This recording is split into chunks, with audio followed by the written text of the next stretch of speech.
बांग्लादेश के ताज़ा हालात के बारे में आपको पता ही होगा। जिन्हें नहीं मालूम उन्हें इतना ज़रूर पता होगा कि वहाँ पर हिंसाएं हैं, लॉ एंड ऑर्डर की प्रॉब्लम ये सभी देखी जा रही है।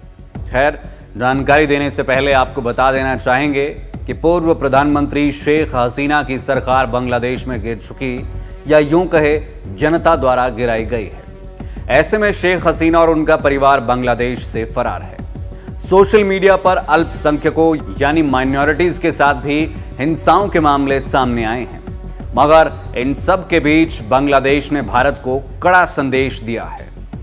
उन्होंने कहा है, प्लीज बांग्लादेश में जो हुआ उसे गलत तरीके से मत समझिए, न ही उसे जरूरत से ज्यादा समझने की कोशिश कीजिए। उसे अकेला छोड़ दीजिए। अपनी जमीन का इस्तेमाल बांग्लादेश में दखल के लिए न होने दें। अगर आपने ऐसा होने दिया तो आप एक मित्र देश खो देंगे। ये आपके लिए अच्छा नहीं होगा, न ही इस रीजन में आप अपनी जो स्थिति बनाना चाहते हैं उसके लिए सही रहेगा। यह आपकी अर्थव्यवस्था से जुड़ी महत्वाकांक्षाओं के लिए भी ठीक नहीं होगा। ये एम सखावत हुसैन के बोल है। बांग्लादेश की अंतरिम सरकार में होम अफेयर के एडवाइजर है। फिलहाल इनकी हैसियत गृह मंत्री के बराबर है।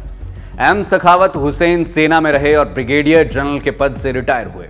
देश के इलेक्शन कमिश्नर भी ये रह चुके हैं। दैनिक भास्कर ने बांग्लादेश के हालात पर उनसे बातचीत की, उनसे पूछा कि भारत के लिए उनका क्या संदेश है, तो उन्होंने साफ साफ कहा कि बस हमारे मामलों में दखल ना दे।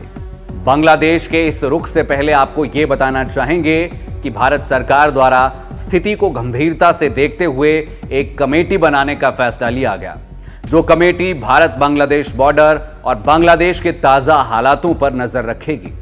तो वहीं यह कमेटी बांग्लादेश में रह रहे अल्पसंख्यकों की सुरक्षा इत्यादि को भी अधिकारियों के साथ बातचीत कर सुनिश्चित करेगी। दैनिक भास्कर समाचार पत्र के पत्रकार वैभव पलनिटकर के साथ इंटरव्यू में सखावत ने कुछ बातें कही है जिन्हें जानना बेहद ज्यादा जरूरी है। उनका पहला सवाल था, बांग्लादेश के ताजा हालात पर आप क्या कहना चाहेंगे। सखावत ने कहा कि देश में बहुत असामान्य स्थिति थी।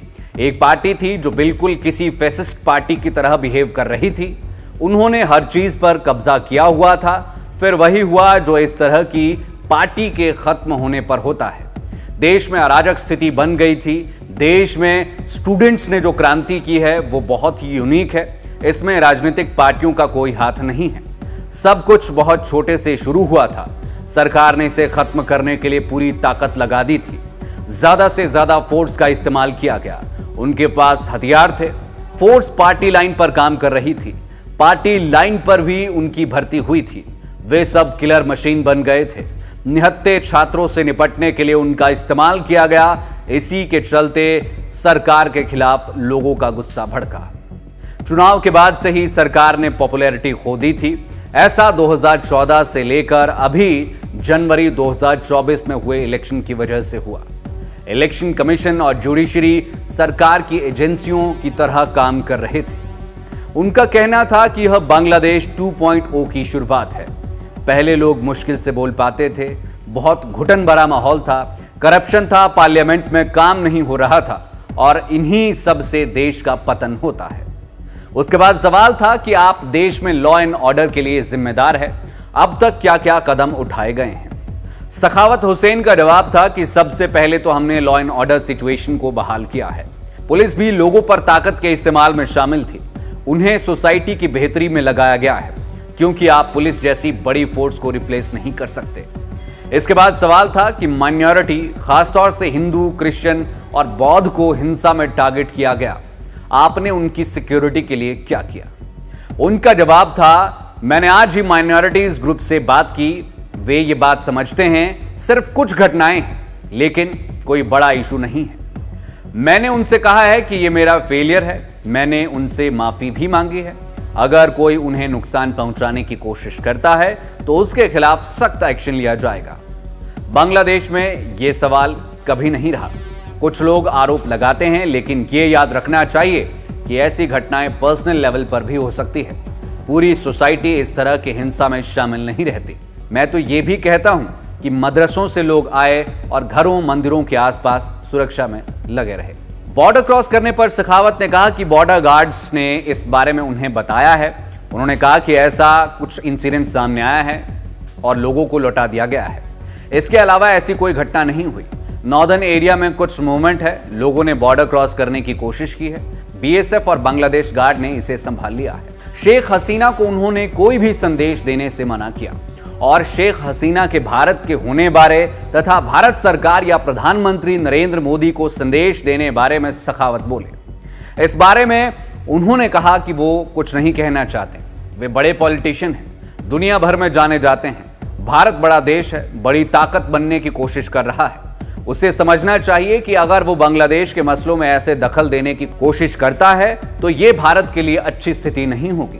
भारत खुद भी अपने पूरब में परेशानियों से घिरा हुआ है। रिश्ता लोगों का लोगों से होना चाहिए। उसके बाद उन्होंने कहा कि मैं नहीं चाहता कि वो शख्स यानी हसीना वहां भारत में हो, जबकि सब जानते हैं कि उसने मानवता के खिलाफ अपराध किए हैं। मुझे लगता है कि भारत सरकार इतनी नादान तो नहीं होगी कि ऐसा कुछ करेगी, जैसा करने के लिए कुछ लोग उन्हें उकसा रहे हैं। 21वीं सदी में वैसे भी किसी और देश के मामलों में बाहर से बैठकर दखल देना आसान नहीं रह गया है। ये बोल उनके थे।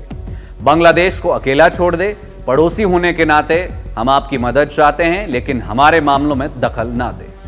बहुत सी बातें कहने के बाद उन्होंने कहा कि भारत अपनी डेमोक्रेटिक इमेज डैमेज कर रहा है, पड़ोसी से रिश्ते खराब कर रहा है।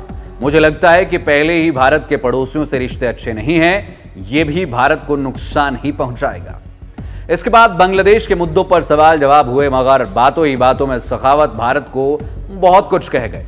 अब पीएम मोदी उनकी बातों का जवाब किस कदर देते हैं, ये देखने वाली बात होगी।